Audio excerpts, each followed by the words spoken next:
Hello and welcome to another episode of Business Matters. I'm your host, Stacy Bruzzese, and I'm excited by our three guests today. And our very first guest is Kristen Eustace. She's here from the Chamber's Taste of the Town Committee to talk a little bit more about their big event. Welcome, Kristen. Thank you. Thank you. I'm really excited about this year's event. It's going to be... So far, there's been a lot of planning and preparation for the event. It's still a couple of months away. Tell the viewers a little bit more about the event itself. Well, the event itself is going to include area restaurants and wine vendors and beer vendors from southern New Hampshire. It'll be at Castleton Event Center in Windham this year. So it's a much bigger venue than last year. Much bigger venue, and the event is already, from the number of people we have participating, bigger than last year's so far. So we're really on a roll getting. That's fantastic. People, I heard tell that there may be 60 vendors or so in that facility. Yes, it's going to be amazing. And it's a beautiful setting. It's going to be a beautiful spring day this year. Right on Cobbett's Pond. Yes. Very nice. Very nice. Excellent. So I know that the event has kind of added some new things for this year. What can event goers expect that they didn't see last year? Well, this year we're going to be doing a special VIP section, so we'll have some higher and wines and beers available for tasting, as well as some of the area restaurants, to include our Business of the Year. Amphora yes. in there, so that's exciting. And we have Unwind from Manchester, who does an excellent job with food as well. And another very special guest we just heard about yesterday. Yes. You want to share that? One of our wine vendors will be bringing a winemaker from Bordeaux to the event, and it's very exciting. Yeah. I've met her before earlier this year, so I'm really excited to have her back at the event. So some great VIP options for those who choose to purchase those tickets, and of course they get the general admission fare as well. Yes. But there's so many great restaurants and vendors, beer and wine vendors in the general admission section too. Oh yes, absolutely. Yeah, definitely worth the price of a ticket. Oh my gosh, oh totally. Absolutely.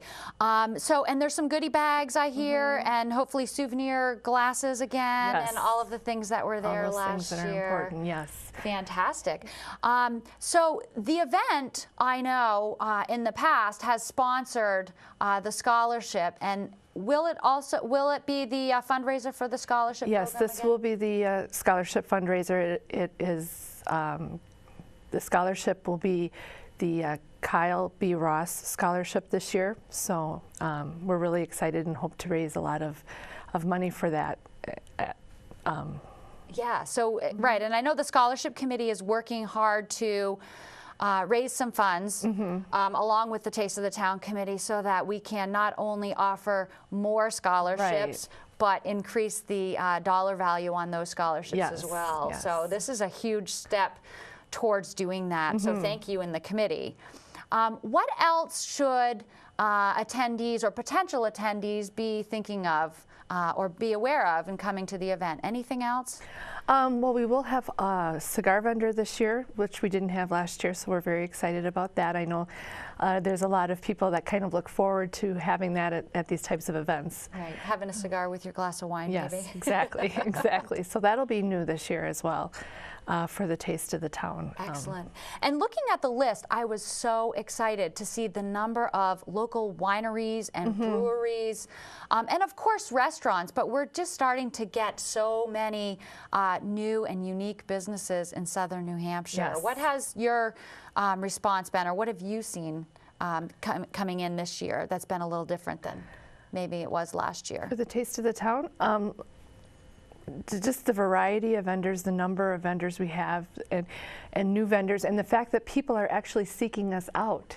There's been people that have signed up for the Taste of the Town that are new in their businesses and are excited and asked us to participate. So that's going to be, I think that's really neat that the event has developed to that point where people are seeking us out. Well, I know, participate. I for one can't wait. I for one can't wait. Excellent. So tell the audience how they can get their tickets. You can get your tickets through the Chamber office. And through the website. And through the website.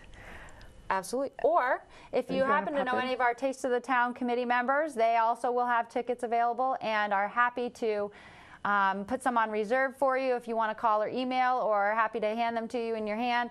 Also, at every chamber event, we will have tickets available, so be sure to get yours early. I'm sure, although it is a very large venue, it will sell out this year with the number of vendors that we have on the docket. So, Kristen, thank you so much for being here with me this morning. Thank you.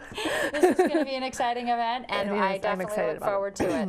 All right. And to our viewers at home, if you are interested in attending the Taste of the Town event, it is our largest food and wine and beer show. It is a huge event every year, and this year, because of its size, it is going to be much better. So mark your calendar, April 24th, 2014. It will be at Castleton Banquet and Event Center, right on Indian Rock Road in Windham, just off exit 3 on I-93. 5:30 VIP section opens, 6 o'clock general admission opens. You can call the chamber 432-8205 for tickets, or hop on to our website at www.gdlchamber.org. Thank you for watching the first segment. We'll be right back.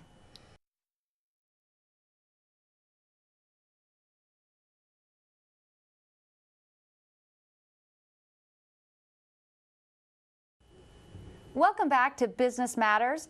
Our next guest is Michael Fairbrother from Moonlight Meadery. Welcome to the show, Michael. It's great to see you today. Nice seeing you again. I am so excited about all of the great news I keep hearing about your place. Yeah, it's been pretty incredible 3 years, 3.5 years now. We've grown from 30 accounts back in 2011 to well over 1,100 accounts now worldwide. Right. Well, we still like to think of you as our little local meadery right here in Londonderry, but you are everywhere now. Tell us a little bit more about all of the different locations where. So we're now nationwide in the United States. So we're, as of last Thursday, in 24 states, 6 more states coming online in the next month or two.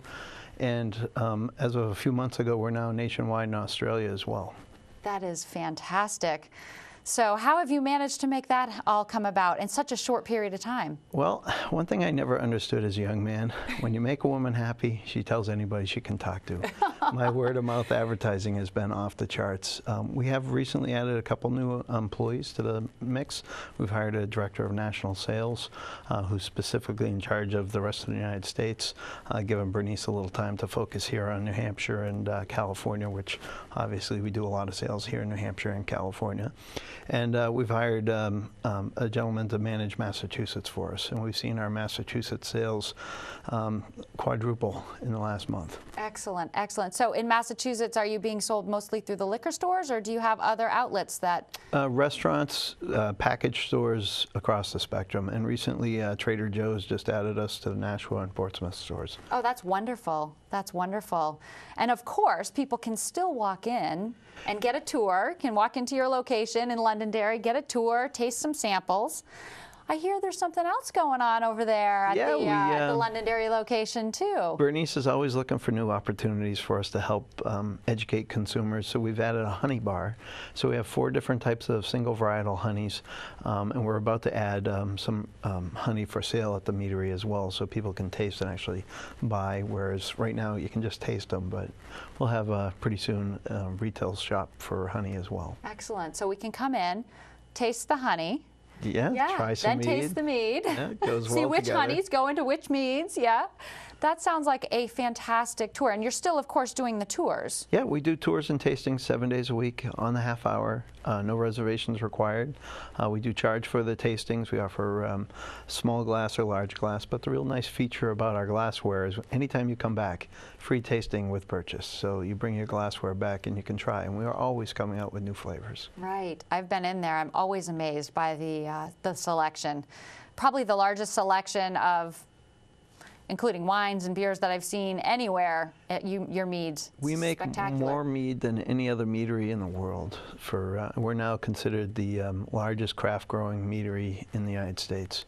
So we've been featured on a lot of different high presentation shows. They're flying me to Australia in October to be a guest speaker at a conference in October.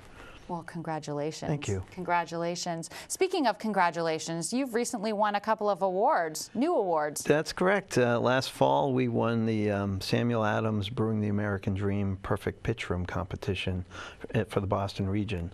That was invaluable to me. I got 30 minutes of Jim Cook's time to have him talk to me about my business and how we could do things differently and grow more to maybe someday be $1 billion company. And I don't know, we've certainly got our dreams. It sounds like you're certainly on your way, Michael. I can't imagine such growth in just such a short period of time. I'm sure it doesn't feel that way to you. Yeah, it's hard to even think about the growth because I look at everything as an opportunity, and just to see the reaction on customers' faces. We do lots of promotions on Groupon and Living Social and such, and to see the feedback at 97, 98% satisfaction, clearly we're doing something right, and I don't want to change that. Exactly, exactly. I was speaking with Bernice, and she was mentioning some new ventures in the tourism and lodging markets too. Yeah, we're starting to pair up with certain hotels and do combination packs, discounts and such. So some of the local bed and breakfasts, for example, are offering discount tours for the meadery and such. So we're trying to really kind of build the community. That's great. That's great, because we want to keep you here as a local business, even though you're not going anywhere. Good. I'm glad to hear that. What else do you want our viewers to know about either the meadery or about things that you're doing out there in the community? Sure. So everybody thinks that honey wine's going to be sweet, and they can range from very, very dry to semi-sweet to sweet. We've won awards internationally now for several straight years. We're really trying to give back to the community. We've got local artists, art being displayed in the winery itself. And we are looking to grow. We are looking for a new facility, and so we're trying to keep that in mind. You won't always find me at the meadery anymore. We're traveling quite a bit. Right. I'm off to Wisconsin this weekend to promote our product and talk to people, but I still like to do tours and tastings. This last weekend I was actually fortunate enough to be home, so I went into work, and it's a great experience. And there's at least 4 meaderies now that have started up where they've come in to talk to me. So I'm always happy to share information about either my business and how I started the business, my philosophy behind the business. It's just, life is too short to worry about everybody else. I got enough to worry about just trying to manage my own company. But if you come in and ask me for help, that's the first thing I'm going to do is help you. I think that's the great thing about Southern New Hampshire. I do see that a lot. The small business owners come together to help one another. And I think that really sets the business community here apart from maybe larger cities and across the U.S. Yeah, it doesn't have to be dog-eat-dog. Right. It really, we see our products selling in small stores to large stores.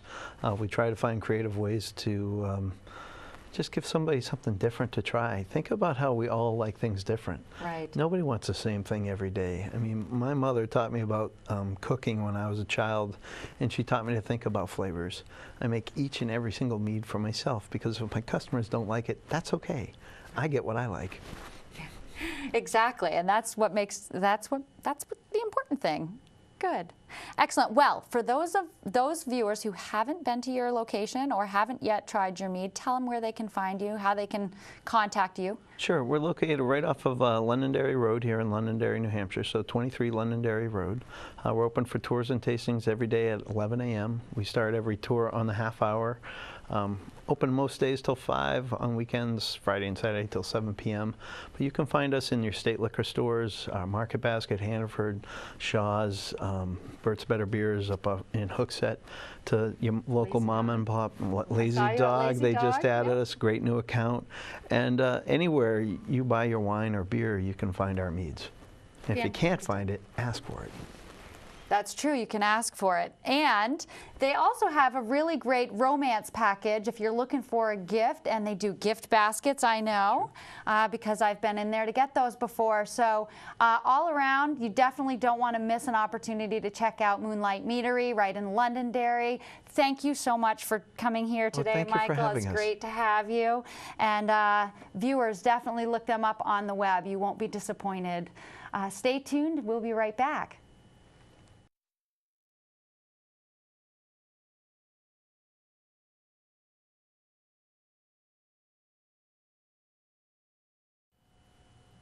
Welcome back to Business Matters. Our last guests for today are Louise and Lori from the Center for Life Management. Welcome, ladies. Nice to meet you. Great to have you here today. Thanks, we appreciate it.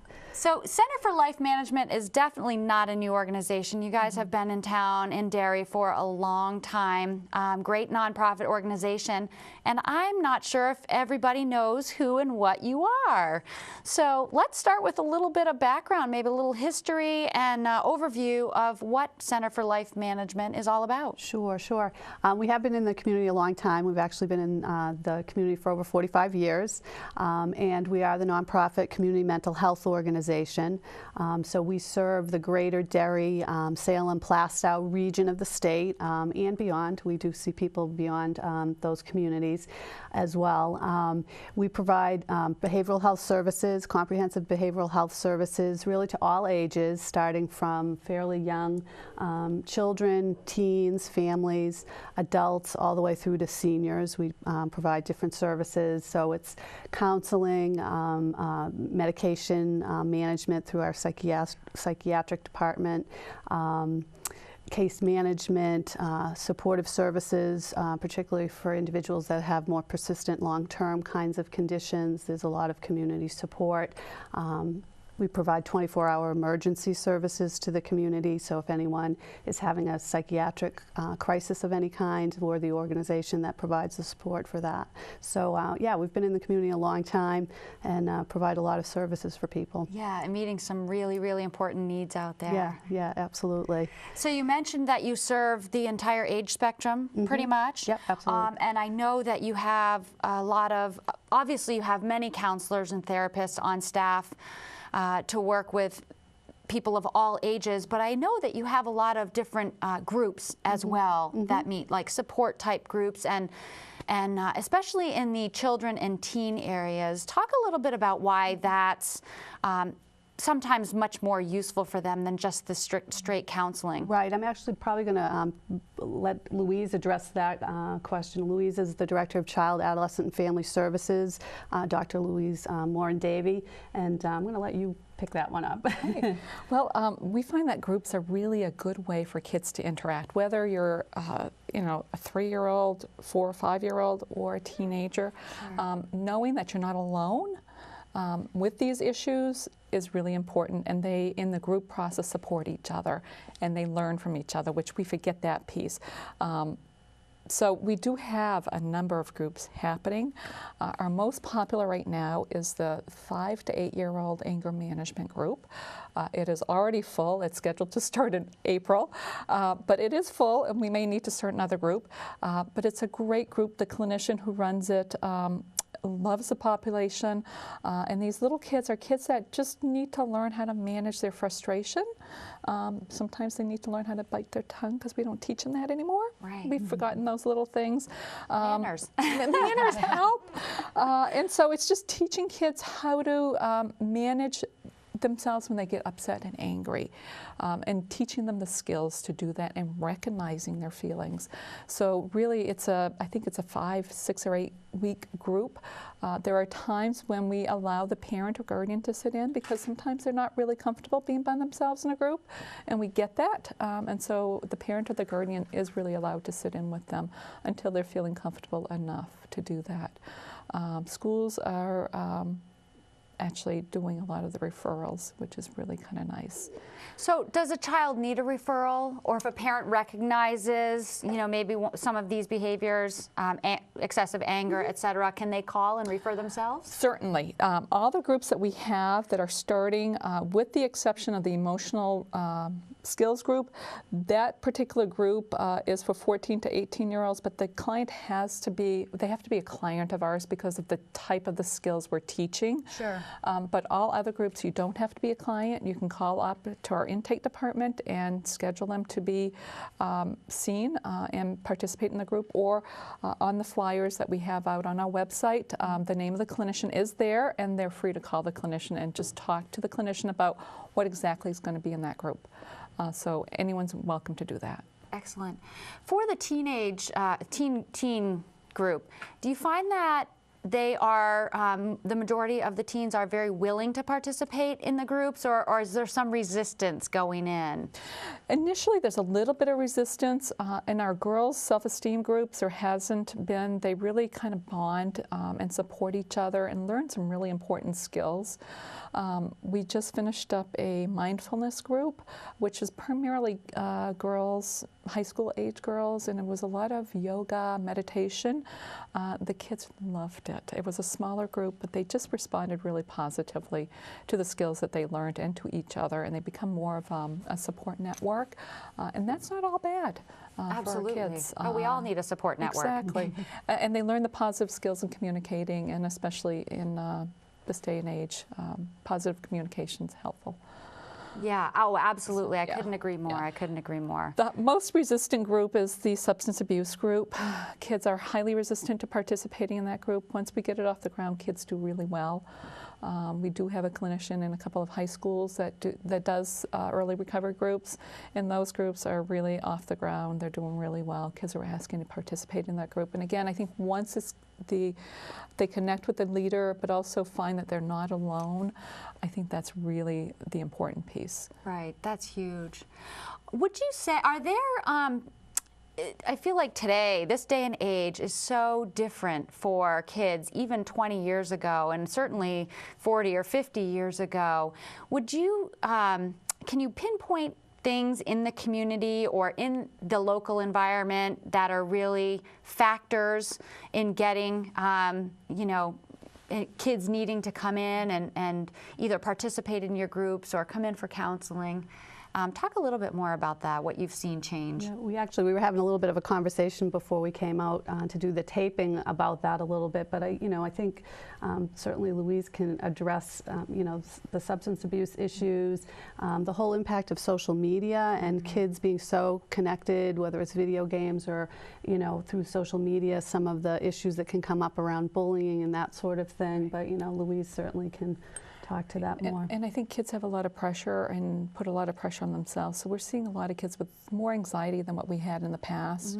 Not only us, but private PCPs are seeing a lot of kids with higher levels of anxiety than they have in the past, and pediatricians. So they do a lot of referrals to just, again, the referrals that we have with kids that have anxiety, it's really around cognitive behavioral therapy, and we do some just skills building, skills training, how to manage that anxiety, how to recognize it, and then kind of keep it under caps and manage it reasonably with school and with home environments. I'm glad to hear you say that you partner with the schools in some instances, because I hear so many stories about the bullying, things that happen either at school or on the bus, of course through social media, which just seems to be, I mean, there's just no getting away from it for these kids. Have you seen a lot of that, of the bullying, the social media, and what are some recommendations you can make for parents? Well, I think the general recommendation is try to limit social media and access to social media, especially when they get home. And I think the issues happen in the schools because the children happen to be there the majority of their day. So that's why we have that collaboration with the schools, and because they are there most of the day, the teachers and the school staff really see what's happening with children. Not that it's happening in a school, it just because they just happen to be there majority of their day. And then schools are really working hard to address social media issues and bullying issues. And we work hard in collaboration with the schools and the parents in addressing the concerns. And it's just working. I guess it's a constant monitoring and working. I know most schools have. They have folks that come in and do some training for parents around social media. And just to be more aware of the issues of that. And like I said, we work collaboratively. And we do monitor the kids' social media in therapy. What they're posting, we do talk about that. We happen to be an integrated electronic medical record, so we do have access immediately to, kids looking at Facebook and really talking about what they're posting, what pictures they may be putting out there. It's really important to have that discussion, whether it's with the clinician or with the parents, is monitor. I think that's great. I mean, we all could use a little guidance sometimes, right? Right, yeah. Excellent. So, Lori, I know you have your large facility here in Derry, you also have a facility in Salem. And I know that you have a couple of other satellite offices and things around southern New Hampshire to serve the many people that you do. Talk a little bit about that. Right, and we did, this past year, we served over 5,500 people of various ages, so we are seeing a lot of people. We do have our main office here in Derry, which is a relatively new building. We've been there about 5 years, and that's sort of our main location. Then we are also located on Stiles Road in Salem. We've been there for many, many years as well, and serve a lot of folks down in the Salem area. We have a small office in Hampstead, and then what we're also starting to do more now is a more integrated model, integrated care model, where we have clinicians and primarily nurse practitioners that are actually located in primary medical offices, primary care medical offices. That can be a really effective way of, reaching people if they see their doctor, an issue is identified, whether it's stress, depression, whatever, to have a clinician right there in the office. Right. It just makes it easier for people to connect to what behavioral health services they might need.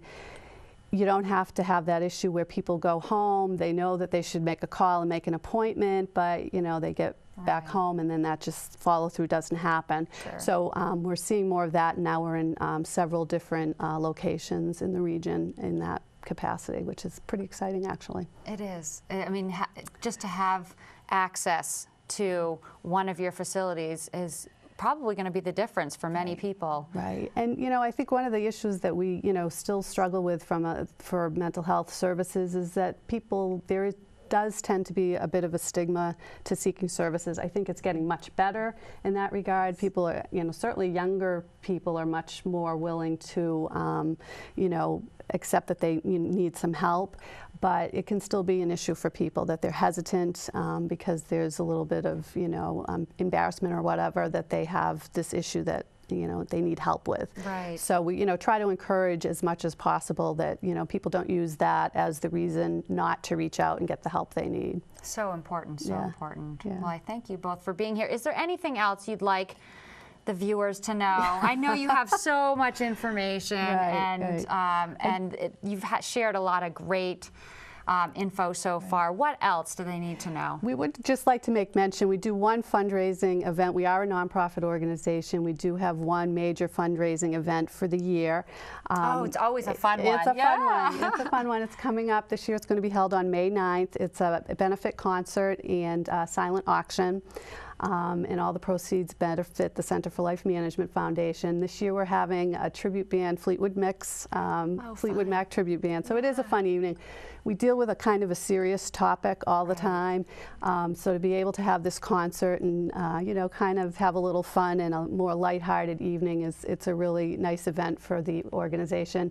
It's held at the Stockbridge Theater. Tickets are already on sale, so people can either go online to Stockbridge Theater or call the box office, and we hope they'll come out May 9th. Absolutely, May 9th, which is a Friday night. It's a Friday night. Friday it's night. A Friday night. The Stockbridge Theater. You can't find a better venue locally, really. Little shout out to Matt Cahoon at the Stockbridge. He's been terrific. This is the 6th year we're doing the event, and they're always wonderful. And are we in danger of selling out? We need to get on not and get just our yet. tickets. So go ahead. Okay, Go ahead, get online and get those tickets. Yeah, still a couple of months to get your tickets. Absolutely. Right. Lori, why don't you share the number for the Stockbridge Theater? I know you brought it, I did. So people can call today and get their tickets. Yep, the number for the Stockbridge is 437-5210, and their website is www.stockbridgetheater.com. And then I'll also give you the number for the Center for Life Management, which is 434-1577. And again, our website is centerforlifemanagement.org. That's centerforlifemanagement.org. So thank you once again for being here today. A definitely important message that needs to get out there and great information. We really appreciate you coming. Thanks. If you'd like additional information about the Center for Life Management, once again, it's www.centerforlifemanagement.org. And we encourage you to go on to the Chamber's website at gdlchamber.org for information about all of our guests today and upcoming guests and events. Thank you once again for watching. We'll see you soon.